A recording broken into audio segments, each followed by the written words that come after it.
throwable anti-tank grenade. I don't know if you want to be that close to a tank where you can throw a grenade at it, but it was a shape-charged grenade that would be thrown.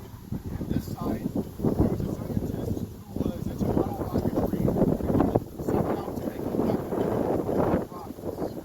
As they sat down to lunch one day, and one person said, I wish someone could deliver my grenade. The other person probably said, I wish there was something to deliver my rocket.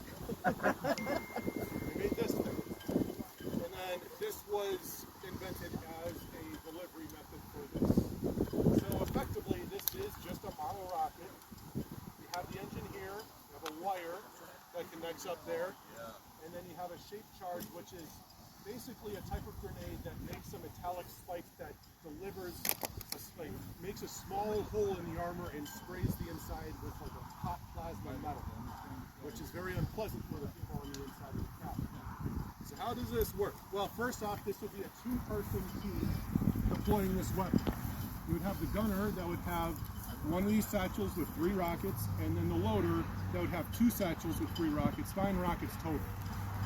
When we find a target, we would have the loader get ready. Right in back here, we have the loading right this way, and there's a little tab here and a clip. We want to go metal to metal because that's what connects all, like the whole circuit together. So we kind of rub it just to rub off some of the paint, and then we connect this wire to the lead here.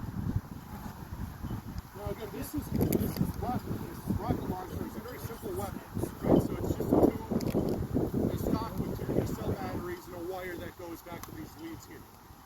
So when I put that wire on that lead there, I hit him on the shoulder, say you're up. I would stand to the side, not directly behind the rocket launcher, and I would say you're up. That means you're ready to fire. Then he would fire by connecting the circuit, and it would go off. Sometimes it wouldn't go off, especially the early rockets were not very consistent. It would say reload. I would check it out. Oh, I forgot to take the clip off or something like that. Now the safety's off, don't drop it. And then you try it again, and then you fire it off. This could fly up to 600 yards. The sight was for 1, 2, and 300 yards. After 300 yards, it was not very accurate, but the object could go up to 600 yards.